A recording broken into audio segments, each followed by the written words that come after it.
Joining us is analyst and author Markus Meinzer from the organisation Tax Justice Network.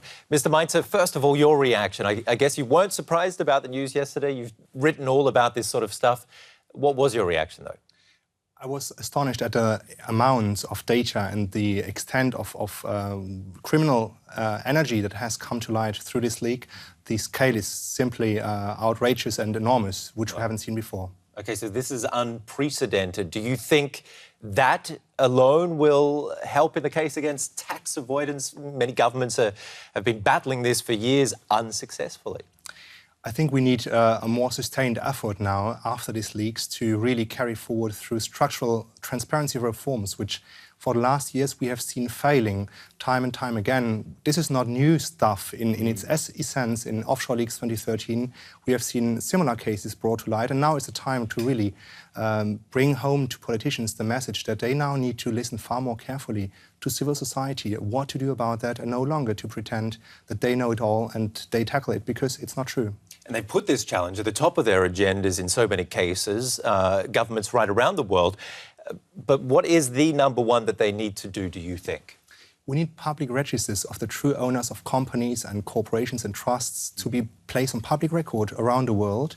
And the European Union is about to start that through its money laundering directive, which will come into force next year in Germany. Germany is about to implement this law, but the danger is at the moment that the Ministry of Finance falls short of that vital public transparency and seeks to limit this transparency to only legitimate interests, which is a very wobbly term and will make it very difficult indeed to this data to become accessible to the public. Is it that easy, though, just to set up a public registry? I mean, I'm sure there's a lot of resistance to something like that. Why not a private registry, for example?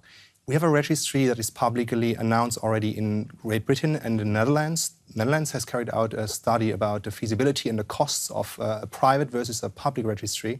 And they have concluded that it's far more cost-efficient and far less bureaucratic to make this data public instead of regulating and legislating a very slippery term, the legitimate interest term.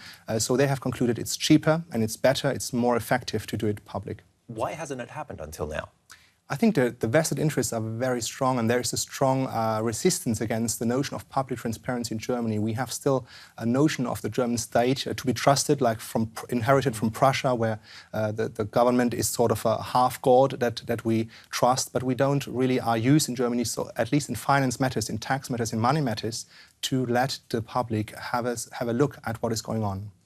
Germans love the moral high ground, though, taking the moral high ground. You'd think this would be something that they'd have pushed for a long time, but I guess when big business is involved and politics, things get a little tricky. We have very much involvement by law firms and the finance industry and tax advising companies in the lawmaking process. We can virtually say that the laws are written in tax matters oftentimes by those lobbyists, as is the case for most captured states that are captured by the offshore industry. That's why Germany is not so different nowadays from those that we point fingers to now at Panama and the British Virgin Islands. Exactly, something you pointed out in your book, that Germany is a tax haven itself, a tax paradise even, you went so far as to say. Is that going to change soon, just briefly?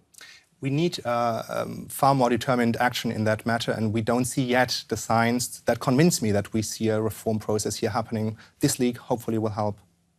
Mr. Meinzer, thank you very much for coming in. Thank you.